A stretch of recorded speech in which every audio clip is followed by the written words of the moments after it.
우리가 함께 읽은 오늘 본문 말씀을 이렇게 시작을 합니다. 19절 보세요. 혹 내가 내게 말하기를 그러면 하나님이 어찌하여 허물하시느냐 누가 그 뜻을 대적하느냐 하리니. 지금까지 우리 수요 저녁 기도에 꾸준히 참석하신 분들은 이것이 어떤 맥락에서 나온 말씀인지 어떤 의미인지를 잘 아실 거라 생각을 합니다만은, 그런데 이제 여건이 허락되지 않아서 가끔 나오시는 분들의 경우에서는 지금 무슨 말을 하고 있었던 건데? 라고 이해하기가 좀 어려울 거라 생각합니다. 마치 대화 중간에 끼어 들어가는 그런 느낌이 있잖아요. 그러면 무슨 얘기하고 있었어? 이렇게 우리가 얘기를 하는 것처럼 오늘 이제 그러한 궁금함이 좀 있을 수밖에 없는 말씀인 거죠. 물론 계속 꾸준히 참석하시는 분들도 우리가 일주일에 한번 모여서 이렇게 로마서 말씀을 보는 것이기 때문에 어디까지 했더라? 하고 잊어버렸을 그 확률이 굉장히 높습니다. 이게 도대체 무슨 맥락 속에서 무슨 대화 중에서 지금 사도 바울께서 이런 얘기를 하는 거지? 자, 혹시 기억하십니까? 예. 네, 제가 더 묻지 않겠습니다. 네, 지금 어디 일을 하고 있었냐면 출애굽 때 그 애굽왕 바로 왕의 그 예를 들면서 바로가 자신의 마음을 완악하게 하면서 이스라엘 백성들을 내보내려고 하지 않았잖아요. 그런데 지금 동시에 성경이 뭘 말하고 있는 거냐면 그 이면에 궁극적으로 하나님께서 바로의 마음을 완악하게 하신 것이다 라고 예를 들어서 바로 그 대목을 지금 우리가 나누고 있었습니다. 18절 말씀 보세요.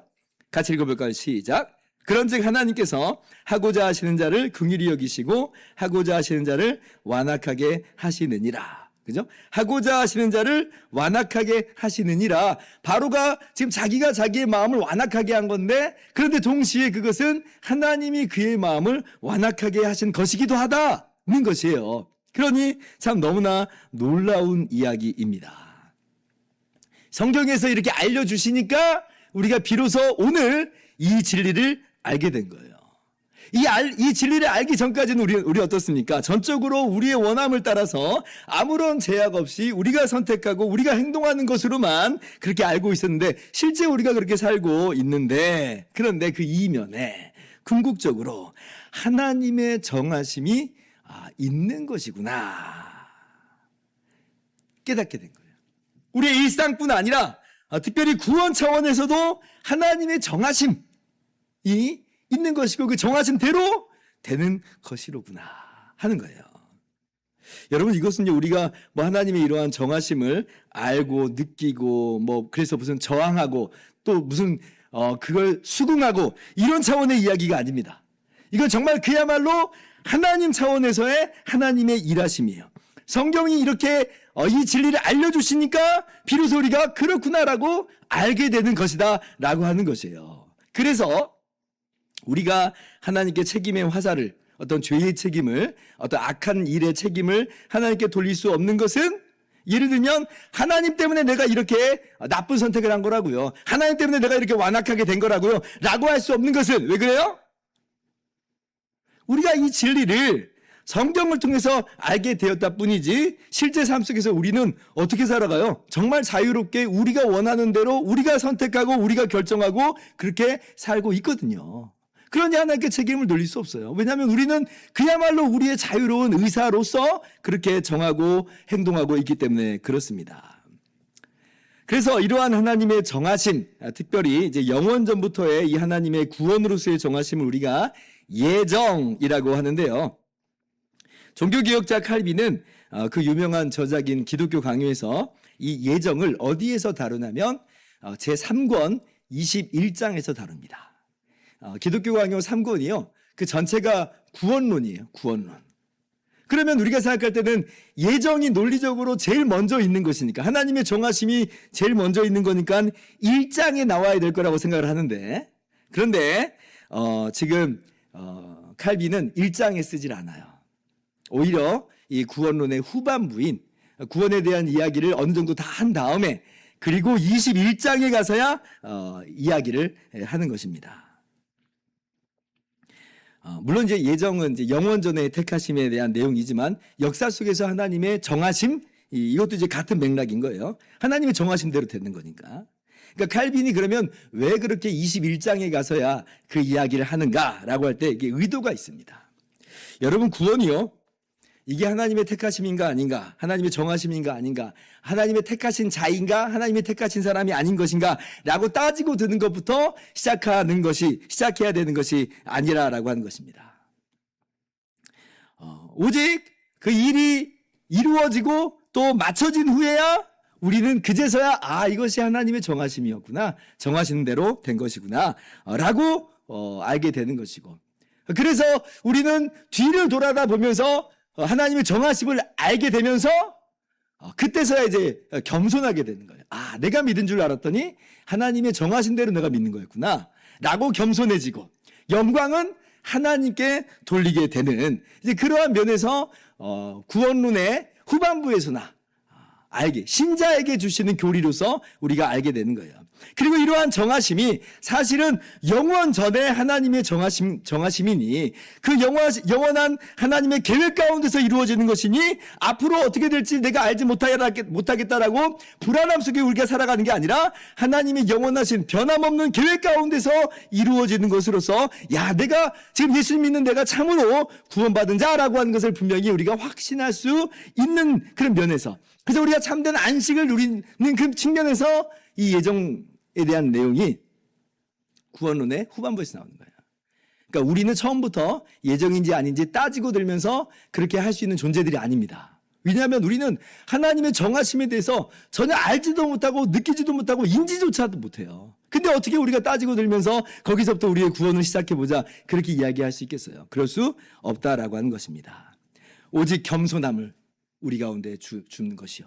오직 영광은 하나님께만 돌리는 것이요. 그리고 구원의 확신을 위해서 우리 신자들에게 알게 하시는 교리다. 이게 이제 칼빈의 이야기예요. 아마도 로마서 역시도 이 구원에 관해서 1장부터 8장까지 쭉 이야기하다가 9장에 들어서야 이러한 하나님의 정하심, 하나님의 택하심을 말씀하는 것도 같은 맥락이다라고 할 수가 있는 것이에요. 그래서 제가 8장까지만 봐도 어느 정도는 정리가 되었다라고 말씀드리는 이유가 바로 거기에 있습니다. 근데 오늘 이러한 이야기를 들으면서 우리는 좀 더 분명한 우리 신자의 모습으로 한 단계 더 우리가 성숙한 모습으로 나갈 수 있는 거죠. 더 겸손해지고 더 하나님께 영광 돌리고 더 분명한 확신 가운데 우리가 거할 수가 있게 되는 것입니다. 자, 그런데 이러한 설명을 이렇게 들어도 우리 안에는 뭔가 개운치 않은 그런 느낌이 들 수 있어요.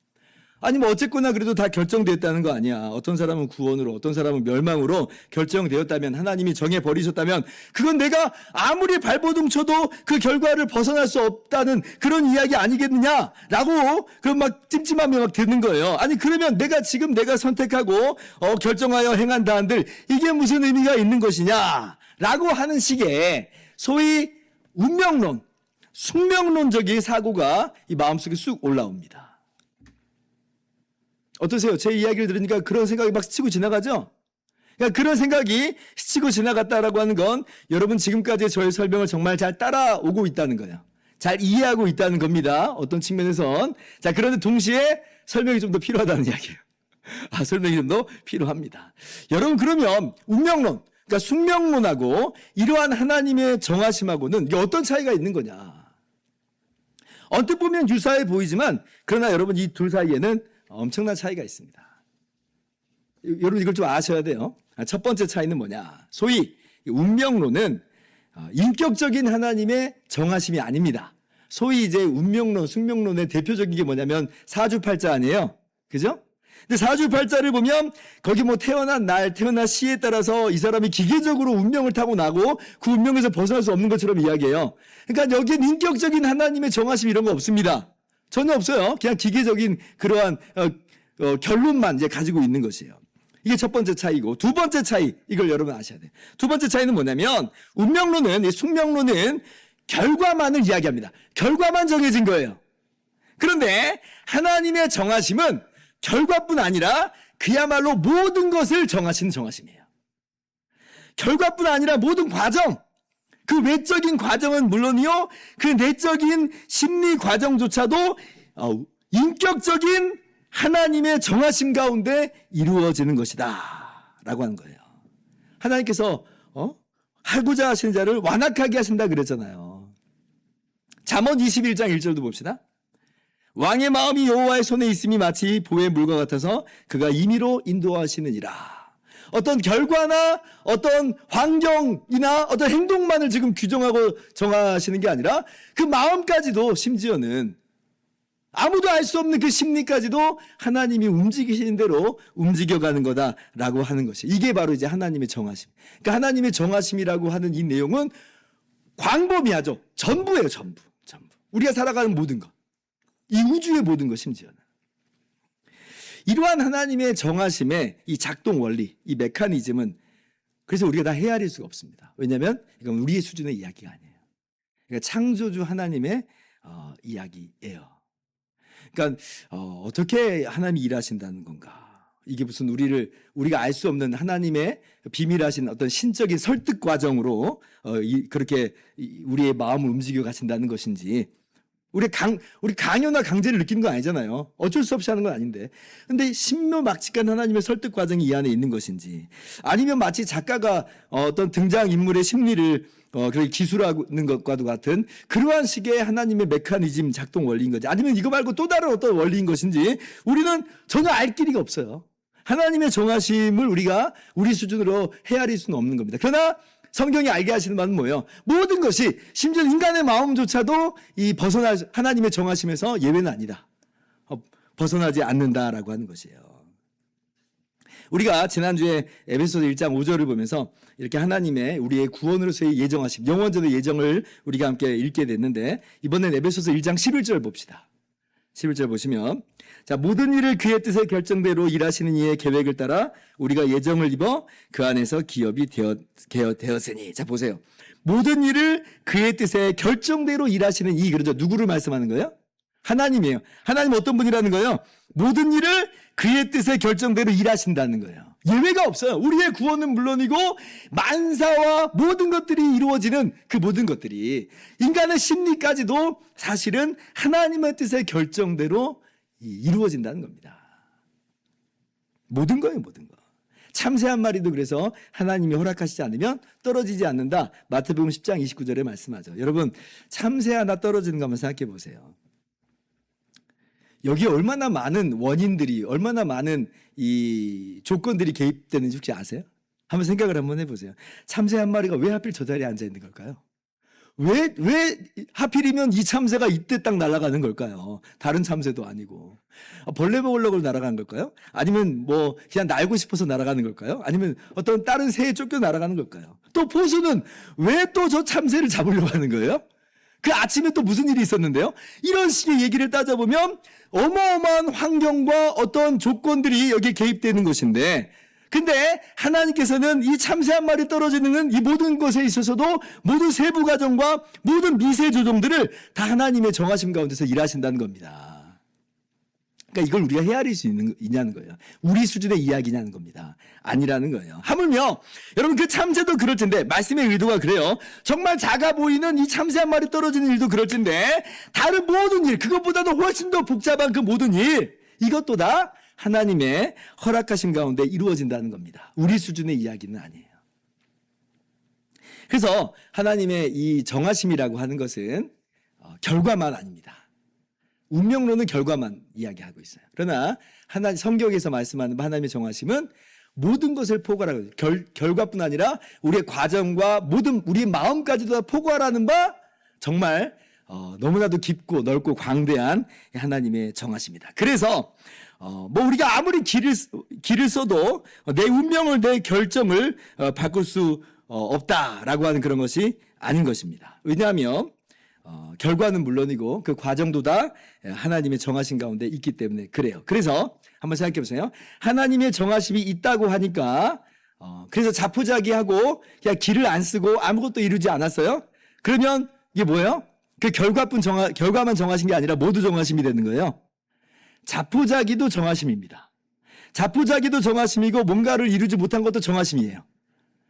잘 기억하세요. 자, 그런데 하나님이 정하심이 있다는 걸 알면서 뭐 길을 써서 내가 뭔가를 이루어냈어요? 그러면 뭐예요? 뭔가를 이루는 것도 정하심이고 내가 길을 써서 뭔가 하는 것도 하나님의 정하심이에요. 운명론하고 다르죠? 완전 다른 거예요. 그러니까 우리 수준에서는 이러한 차원 다른 하나님의 정하심을 도저히 알고 느끼고 인지조차도 못하기 때문에 언뜻 보면 우리는 우리가 정하고 우리가 행한 대로, 우리가 마음먹은 대로 그렇게 이루어지는 것으로만 보입니다. 이게 예정론이에요. 그러나 그 이면에 궁극적으로는 하나님의 정하심대로 이루어지는 거다라고 하는 것이죠. 예를 들면 다시 한번, 자, 내가 나오고 싶어서 수요기도에 나왔으면 하나님의 정하심이 내 마음을 움직여서 수요기도에 나오게 하는 거예요. 내가 나오고자 하는 마음이 없어서 안 나오면 하나님의 정하심이 또 그렇게 작동하고 있는 거예요. 근데 우리는 어떻게 활동하고 있어요? 하나님의 정하심 뭐지? 이러고 살아요? 아니잖아요.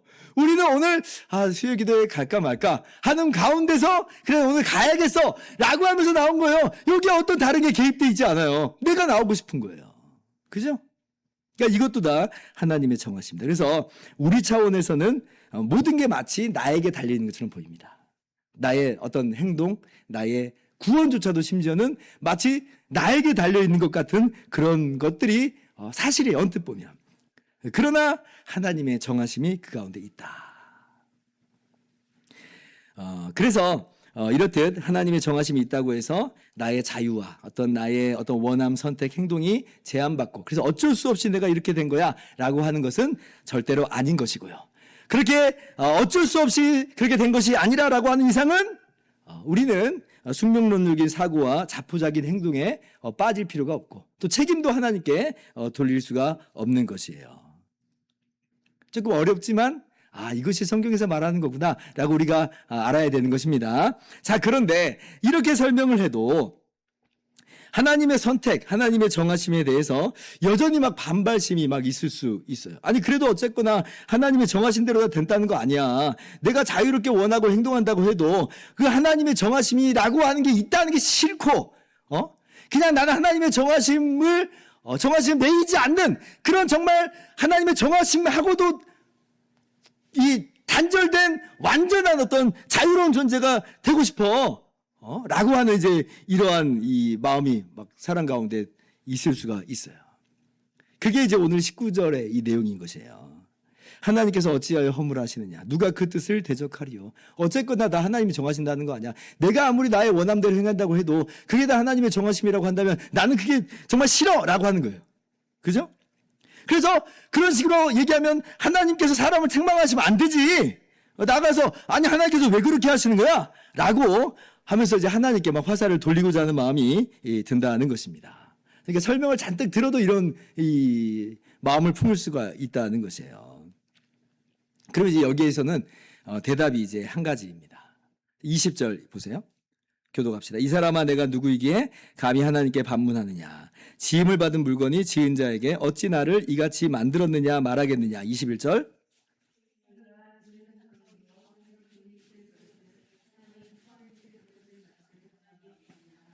이 사람아 내가 누구이기에 감히 하나님께 반문하느냐.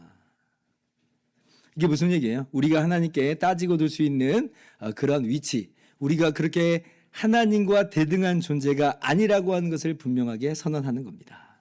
하나님은 하나님이시고 우리는 어디까지나 하나님의 피조물에 불과하다라고 하는 거예요. 그러니까 근본적으로 창조주이신 하나님의 주권에 대해서 선포하세요.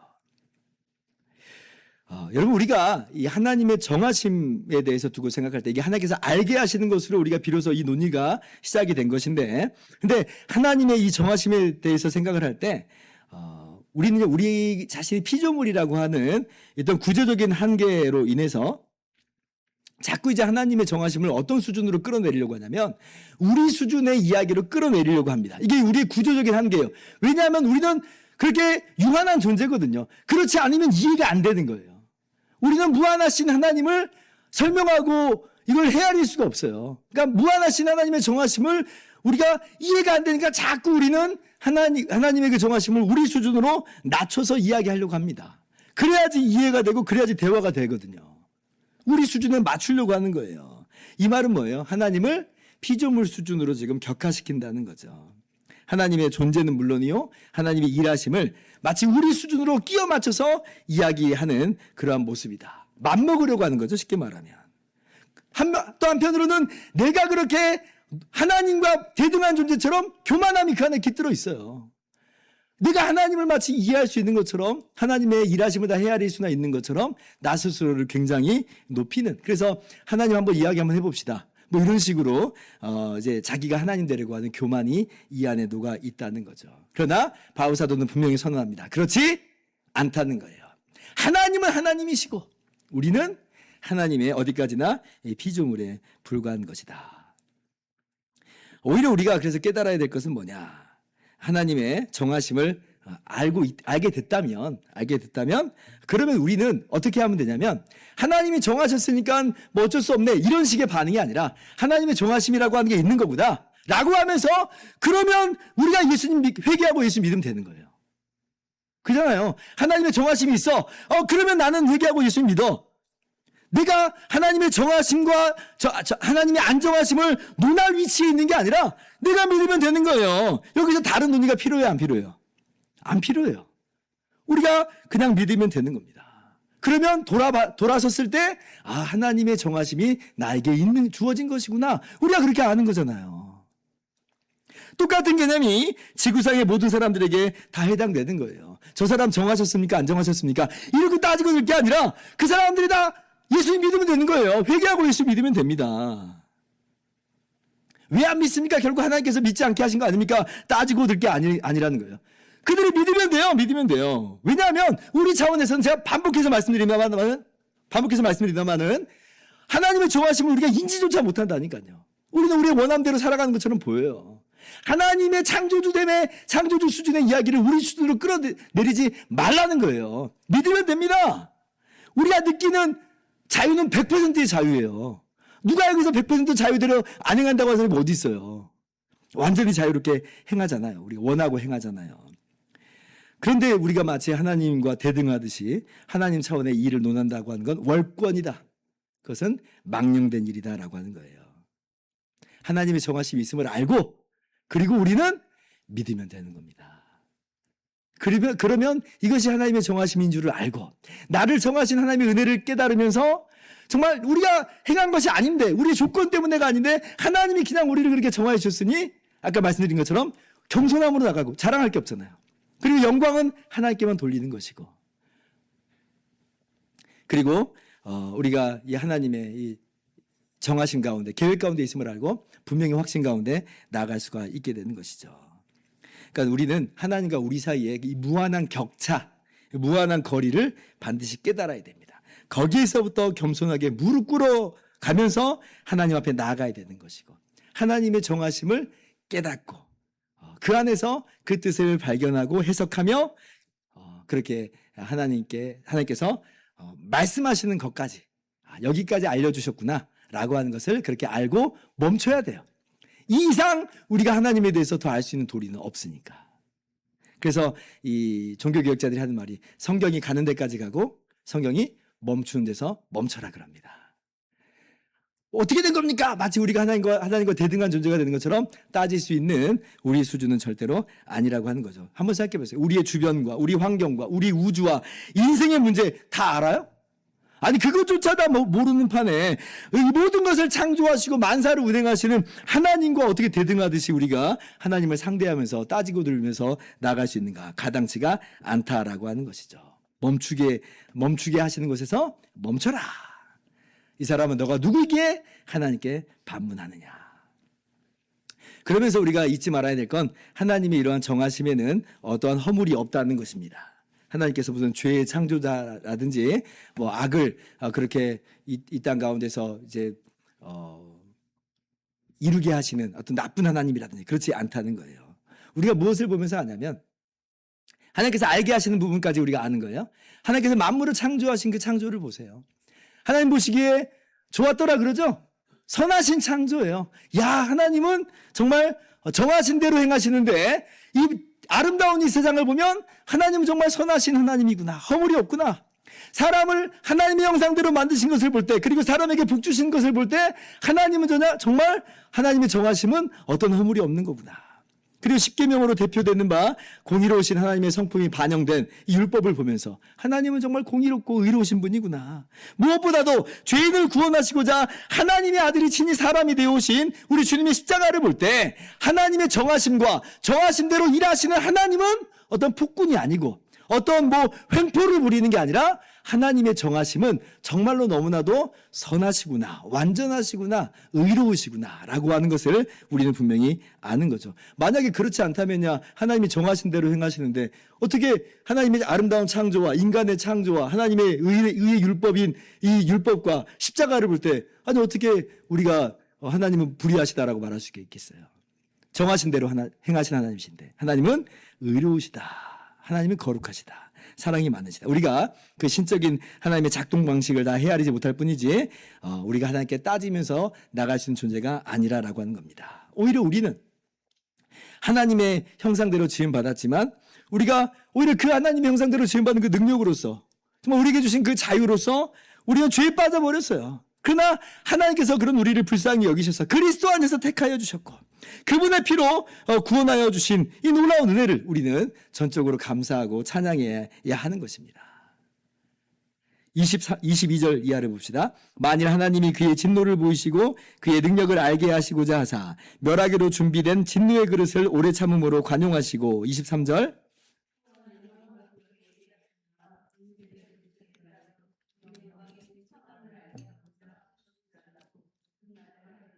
자, 긍휼의 그릇이다 그러죠. 불쌍히 여기시기로 하셨다는 거예요. 구원하시기로 정하셨다는 겁니다. 정말 죄에 빠져서 영원히 죽을 수밖에 없는 우리예요. 다른 사람에게 책임 돌릴 수 없고 우리의 원함에 따라서 그렇게 우리는 망할 수밖에 없는 존재였는데 그런데 하나님의 정하심이라는 건 오히려 뭐냐? 긍휼의 그릇으로 정하셨다. 불쌍히 여기기로 하셨다. 구원하기로 정하셨다는 거예요. 그러니까 이러한 하나님의 정하심을 우리가 뭐라고 따지는 게 아니라 이렇게 정하여 주신 바 하나님의 은혜를 기뻐하고 감사하고 찬양하자라고 하는 것이에요. 이게 바로 예정론의 결론인 겁니다. 진노의 그릇, 이것도 하나님의 정하심이죠. 그런데 하나님에게 신비하신 그 일하심, 그 역학관계 속에서 이 사람이 믿지 않는 것은 이 사람의 책임인 거잖아요. 그러면 이제 이 사람은 하나님의 진노의 심판을 받습니다. 의의 진노를 받아요. 그런데 또 하나님께서는 창조주로서 그렇게 하실 수 있고 또 그렇게 의의 심판을 하시는 것으로 또 뭘 나타내냐면 하나님의 공의의 영광을 나타내세요. 하나님은 구원하시는 것으로서 하나님의 은혜의 영광을 나타내시고 그리고 그렇게 죄 가운데 빠져있는 그 사람을 선택하지 않고 의의 심판을 하는 것으로 하나님의 의의 영광도 나타내십니다. 어떤 것이든지 간에 하나님의 정하심과 하나님의 정하지 않으심이 다 하나님의 영광을 드러내요. 다 나타내는 거예요. 그래서 모든 것은 결국 하나님의 영광을 드러내는 것이다는 거예요. 근데 여기 진노의 그릇에서조차 하나님은 어떠세요? 오래 참음으로 관용하신다 그러죠. 돌아오기까지 기다리신다라고 하는 거예요. 자, 인간의 자유의지는 우리의 수준에서는 100%의 자유로운 원함이라고 했어요. 우리가 알고 있는 영역은 거기잖아요. 그러면 뭐 하면 된다고 그랬어요? 내가 진노의 그릇인 줄 알고 자포자기 하자고요? 그게 아니고 우리 결과를 알지 못하니까 그러면 예수 믿으면 된다니까요. 예수 믿으면 돼요. 그러니까 오래 참음으로 좀 관용하세요. 관용하고 계세요. 그러니 우리가 또한 하나님의 은혜롭고 자비로우신 성품을 이 안에서도 발견하게 되는 것이죠. 오늘 내용이 지난주에 이어서 조금 계속해서 어려운 이야기이기도 하지만 그러나 우리가 이 정도까지는 우리가 성경적 신앙인으로서 좀 알아야 되겠다 싶습니다. 오늘 바울 사도께서 우리에게 말씀하여 주시는 바죠. 이제 말씀 마칩니다. 자, 하나님의 일하심, 하나님의 정하심, 하나님의 예정. 이건 정말 그야말로 신비해요. 하나님이 알게 하여 주시는 바 하나님의 일입니다. 그제서야 우리는 그렇군요라고 아는 것뿐이에요. 그리고 이러한 하나님의 정하심의 용도는 뭐냐? 꼭 기억하세요. 따지고 들라는 게 아니라 하나님께 책임을 돌려라 이 얘기가 아니라 그렇게 우리를 은혜의 그릇으로서 긍휼의 그릇으로서 정하여 주신 바 하나님의 그 은혜를 겸손함으로 그리고 하나님께 영광 돌리는 것으로 나아가자라고 하는 것이고 이것이 하나님의 영원전부터의 정하심이니 네가 그 계획 가운데 있는 것으로 구원받은 자로서 든든한 반석 위에 서 있는 거구나 라고 하는 걸 기억하면서 정말 하나님의 정하심으로 말미암는 이 확신 분명하게 여러분 분명하게 깨달아 알고 누리시기를 주님의 이름으로 축원합니다.